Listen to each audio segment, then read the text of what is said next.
Trong quá trình cải tạo lại một ngôi nhà, David, một nhà thầu xây dựng đến từ Oakland, California, đã chứng kiến một điều kỳ lạ mà trong đời anh chưa bao giờ nhìn thấy.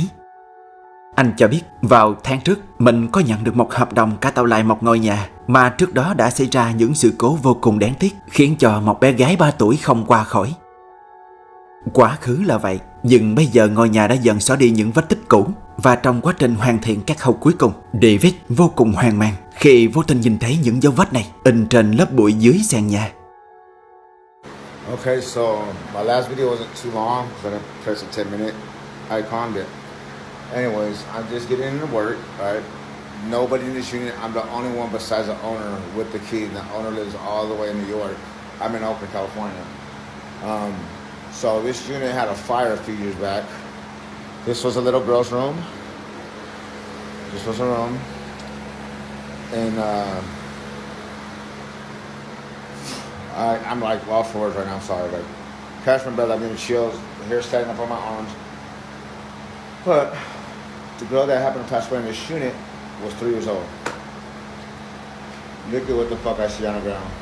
Those are not an adult-sized footprint. Going into the wall. This is where her bed was at, right here. I talked to the owner, I video called him and everything. And I've been here and little kids laughing. I just thought it was coming from outside. It's like a little, I felt something go like this to my ear. And yeah, I hear all the activity coming from that closet. And right here, but this really baffled me. Like I said, nobody else has the keys. There's no kids in here. I lock up everything. It's a 4-unit complex. Nobody's in here. Nobody been in here. There's an alarm system. So we got paranormal activity. Look at these little feet. Look at these little cute little feet. If you're in here, ghost, I mean no harm. I'm Uncle Dave. You call me Uncle Dave. Just fixing up your room for you. Okay? But yeah, I believe in ghosts. So if you have anything paranormal, share it on Ghost. But man, I work in every environment, even if it's haunted, you know. But yeah, you know. But yeah, say something. If you hear some ghosts or whatever, or capture ghost activity, share it, man. Okay, peace out. God is love. See you later. Anh ta nói không ai có thể vào được ngôi nhà này vì chìa khóa nhà anh là người giữ, nên việc xuất hiện những dấu chân nhỏ dưới sàn bên cạnh những dấu chân của anh như vậy là một điều vô cùng bí ẩn. Anh không thể giải thích, nhưng anh đoán những dấu chân kia rất có thể có liên quan đến đứa bé 3 tuổi đáng thương năm xưa. Tuy nhiên, ẩn chứa bên trong đoạn video của David còn một điều nữa đáng chú ý hơn mà trước đó anh ta không nghe thấy. Rất nhiều người xem đã nói rằng đúng khoảnh khắc 1 phút 58 giây của đoạn video, một giọng nói kỳ lạ được nghe thấy. Yeah. No. 15 giây sau, khi David dự định dừng ghi hình, giọng nói đó lại phát ra. David nói rằng thời điểm đứng trong căn phòng ghi hình, ngoài anh ra không còn ai khác. Và có thêm một chi tiết nhỏ nhưng làm nhiều người chú ý hơn. Đó là ngay trên trang cá nhân của mình, David chưa từng đăng tải bất kỳ video nào có liên quan đến những điều kỳ lạ không thể giải thích như đoạn video trên. Một số ý kiến cho rằng có thể những dấu chân ấy là dấu vết còn sót lại từ trước và nó chỉ được lộ ra khi bụi phủ xuống nền nhà. Về phần âm thanh, khả năng cao là tiếng vọng hoặc tiếng nói lọt vào từ bên ngoài mà David không nhận ra khi quay. Ngoài ra, các thiết bị ghi hình hiện đại đôi khi có thể ghi lại những âm thanh ngoài ngưỡng nghe bình thường của con người. Bên cạnh đó cũng có những lập luận phản biện rằng nếu là tiếng từ bên ngoài, vậy tại sao nó lại khớp với thời gian ghi hình và chỉ vang lên đúng 2 lần, một lời chào và một lời tạm biệt. No. Và những dấu vết này nếu là dấu vết từ trước, vậy tại sao chỉ xuất hiện một phần rất nhỏ lại ngay cạnh vị trí David vừa đứng quay?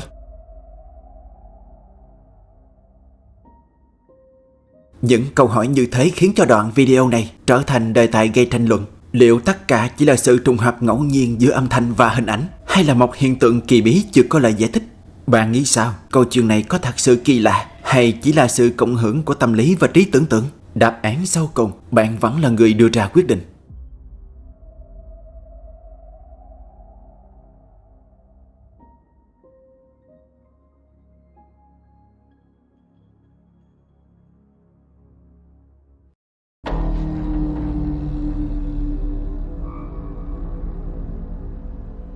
Gabi, một người mẹ sau nhiều lần mang thai không thành công, nhưng cuối cùng cũng đã có được một niềm hạnh phúc lớn là Regina.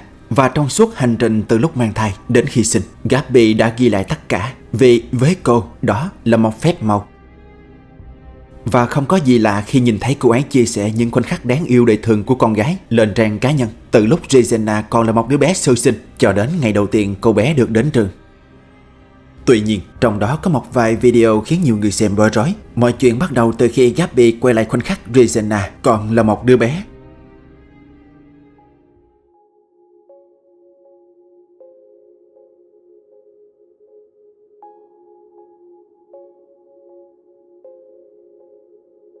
Trong khoảng thời gian này, cô bé thường bò vào lối hành lang trong nhà và nhìn chăm chăm vào khoảng không như vậy. Mọi chuyện sẽ không có gì đáng nói nếu như Regina không lặp đi lặp lại hành động đó trong suốt nhiều năm. Và cho đến hiện tại, sự việc kỳ lạ ấy vẫn đang tiếp diễn mà không rõ nguyên nhân. Vámonos ya. Vente, mi amor. Vente. Vamos a... Bên cạnh đó, cô bé còn có những hành động khác thường khác, như chơi đuổi bắt một mình, hay là những nụ hôn gió khó hiểu mà cô bé như muốn gửi cho ai đó trong khu hành lang kia. Với những hành động như vậy, ta cũng có thể đoán rằng cô bé đang chơi với một người bạn tưởng tượng. Nhưng với Gabi, mọi chuyện có thể không đơn giản như thế, vì gần đây cô đã ghi lại được một khoảnh khắc kỳ lạ khác. ¿Qué pasó? Ay, Dios, ahora sí me asusté. ¿Qué pasó?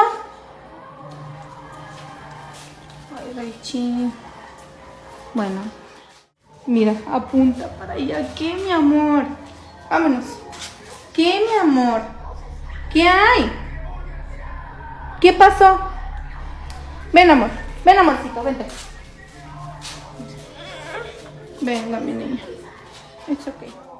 Không giống như trước đây, Regina bắt đầu có những cử chỉ lạ khi đi vào hành lang. Cô bé trở nên sợ sệt khi phải bước vào đó. Gabi cũng nhận thấy như vậy, nhưng vẫn chưa thể tìm ra câu trả lời vì sao, cho đến khi nhiều người bắt đầu bình luận về một đoạn video nơi Gabi tình cờ ghi lại khoảnh khắc đứa con gái nhỏ thực hiện thói quen mỗi buổi tối của mình. Và theo một số người xem, nếu không để ý kỹ, sẽ khó nhận ra điều gì khiến Regina sợ hãi.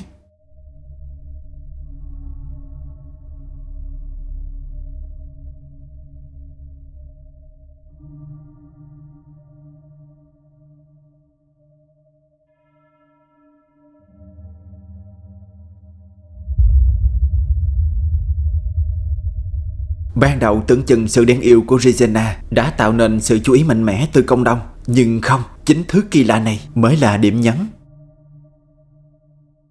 Ở phía sau, cách xa, bên trong một cái tủ quần áo đang mở, rất nhanh, một bóng đen lướt qua.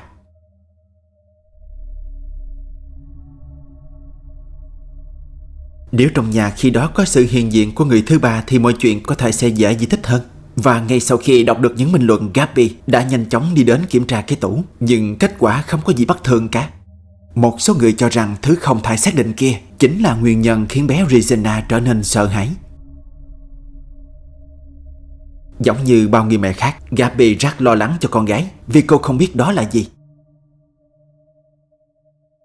Nhưng sự lo lắng đó chưa kịp nguôi thì vào một đêm khác, cô ấy lại vô tình quay được một khoảnh khắc kỳ lạ như thế này.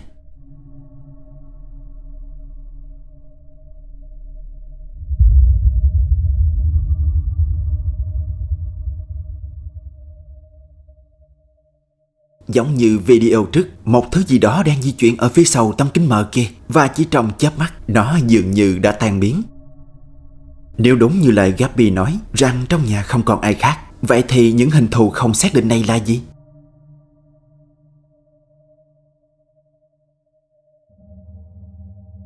Thật khó để có câu trả lời chính xác. Một số người cho rằng có thể những hình thù kỳ lạ lướt qua kia chỉ là do hiệu ứng ánh sáng khi camera điện thoại ghi hình trong điều kiện ánh sáng yếu. Hoặc cũng có thể trong nhà đang có sự hiện diện của người thứ ba, nhưng vì một lý do nào đó Gabi đã nói khác đi, có thể để cho cảnh quay trở nên kỳ bí và thu hút hơn. Bên cạnh đó cũng có ý kiến cho rằng ở độ tuổi của Regina, hệ thần kinh đang phát triển mạnh nên rất có thể mọi chuyện là do trí tưởng tượng của cô bé mà ra. Tuy nhiên, phản biện lại các giả thuyết trên, không ít người cho rằng hành vi kỳ lạ của bé Regina đã xuất hiện từ sớm, lặp đi lặp lại nhiều lần quanh khu vực hành lang, chứ không phải chỉ là một hiện tượng nhất thời gần đây. Vậy từ góc nhìn của bạn, mọi chuyện xảy ra là có nguyên nhân hay tất cả chỉ là một trò tinh vi? Quyết định sau cùng vẫn là của bạn.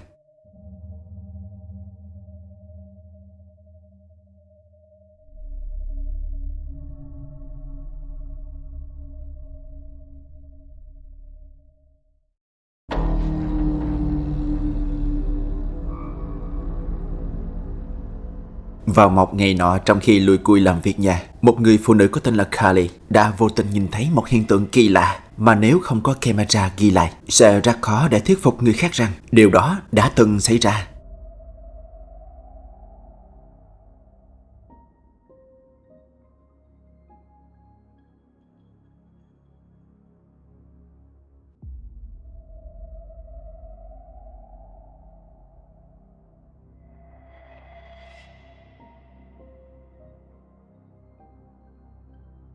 Trước đó, Carly từng đăng vài dòng lên trang cá nhân rằng bên trong ngôi nhà này có những thứ đáng sợ. Và cuối cùng tôi đã quay được một video. Không rõ trong quá khứ Carly đã từng trải qua những gì trong ngôi nhà, nhưng đoạn video này của cô đã nhanh chóng tạo ra nhiều cuộc tranh luận. Trong khi đang bỏ đồ vào máy giặt, bất ngờ cánh cửa phía sau Carly đóng lại tạo ra âm thanh, khiến cô ấy nhìn về hướng đó như một phản ứng tự nhiên. Đến khi cô ấy bắt đầu chú ý đến nó, cánh cửa kia lại tự mở ra.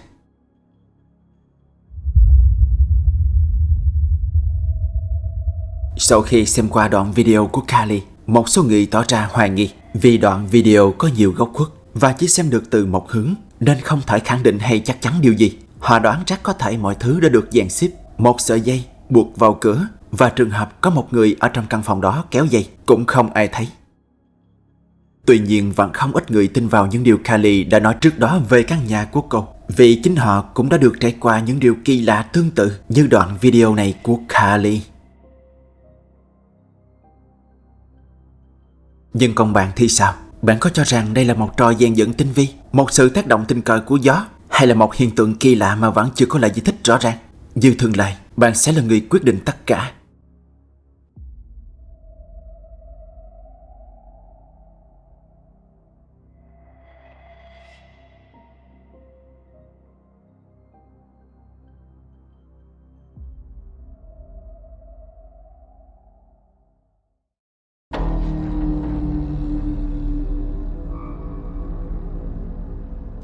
Trước khi biến mất khỏi nền tảng Instagram, đoạn video này từng lan truyền mạnh mẽ và tạo ra nhiều cuộc tranh luận không hồi kết. Rất may, một người dùng khác cùng nền tảng có tên là Captain Scorpio đã kịp thời lưu lại bản sao của video trước khi nó bị xóa.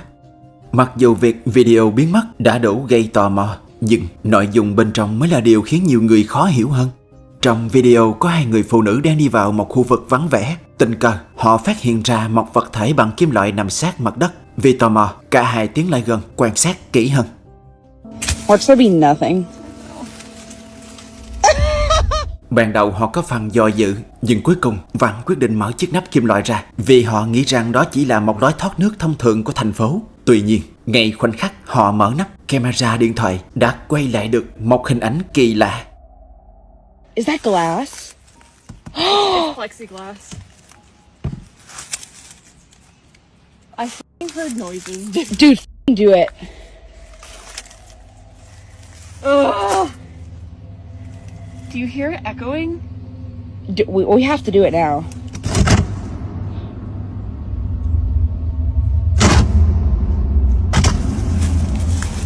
Holy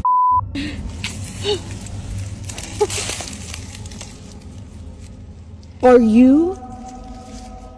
This is insane. Oh. There's a flashlight in my backpack. Go get the flashlight. It's in the top. Sự phản ứng của hai người phụ nữ lúc bấy giờ, bạn cũng có thể đoán được họ không nhìn thấy, hoặc cũng có thể họ không để ý đến thứ kỳ lạ này. Một thứ gì đó giống như một khuôn mặt như đang trồi lên nhìn hai người phụ nữ. Trong khi họ đi lấy đèn pin thì cánh quay đã bị cắt. Sau đó thì họ tiếp tục khám phá. Nhưng tuyệt nhiên cả hai người không hề nhắc đến thứ kỳ lạ trong video, nên người ta đoán họ không nhìn thấy có điều kỳ lạ sau khi họ mở nắp hầm. This is insane. Oh. There's a flashlight in my backpack. Go get the flashlight. Có thể mục đích ban đầu của họ chỉ là muốn tìm hiểu xem liệu đó có đúng là một đường hầm thoát nước như họ nghĩ hay không, nhưng lại xuất hiện thứ gì đó khó xác định này. Một số ý kiến giải thích rằng nhìn thì có vẻ giống như cái đầu của một ai đó, nhưng trên thực tế đó chỉ là một màn bụi đang di chuyển giữa hai ranh giới tối và sáng, và đến khi nó có một hình dáng nhất định, não chúng ta sẽ có xu hướng thiêu dệt thêm để dễ nhận diện hơn. Đây là hiện tượng thị giác được gọi là pareidolia, khi con người có xu hướng nhận diện hình ảnh quen thuộc như khuôn mặt từ các mẫu hình ngẫu nhiên như trong video này.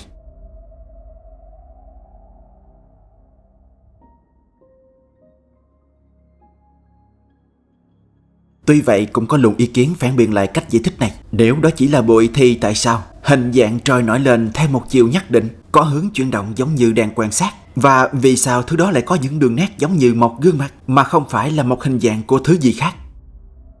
Dù bạn có thể giải thích các hiện tượng bằng khoa học, nhưng những câu hỏi ấy vẫn lơ lửng trong không gian của sự huyền bí. Liệu đó chỉ là ảo ảnh của cảm nhận, hay có điều gì đó chưa bao giờ được giải mã? Đến bây giờ vẫn chưa ai biết vì sao video gốc lại bị xóa. Là do vô tình ghi lại thứ gì đó không nên thấy, hay đơn giản chỉ là một hiệu ứng ánh sáng bị hiểu nhầm? Dù câu trả lời là gì thì khoảnh khắc ấy vẫn tiếp tục gieo ra nhiều nghi vấn chưa có lời giải.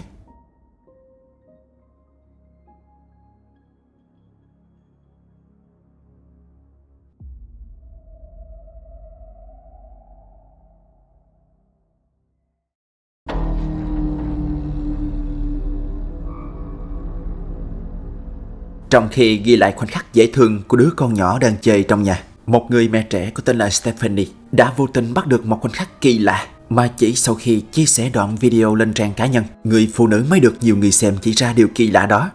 Lúc bấy giờ đứa con nhỏ đang vui vẻ chơi đùa với chiếc ghế sofa, và trong một khoảnh khắc nhất định đã có điều gì đó xảy ra làm cho nhiều người xem đặc biệt chú ý.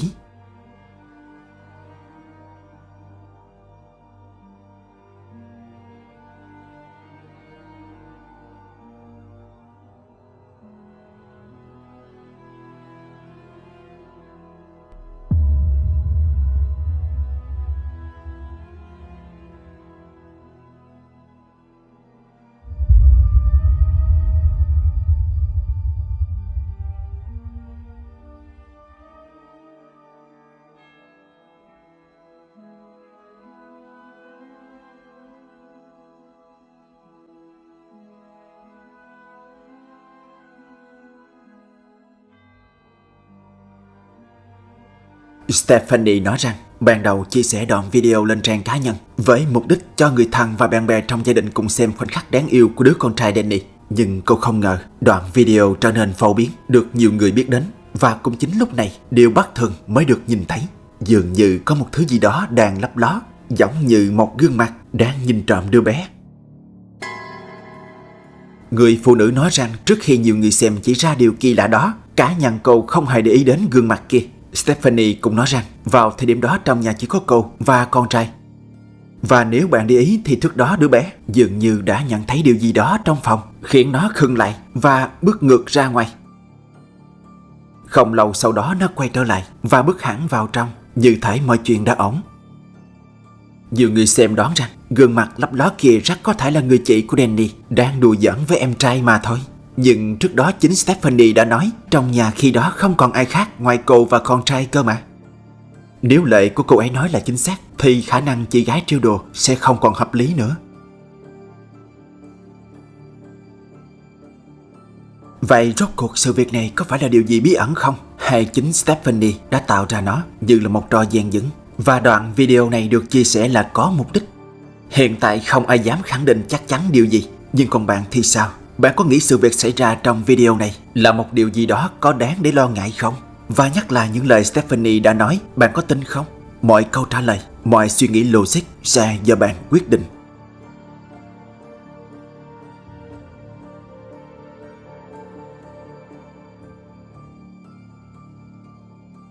Nếu bạn thấy những phân tích này hữu ích, ngay trên màn hình bên trái là playlist với những video cùng chủ đề. Hãy chọn vào đó để khám phá tiếp.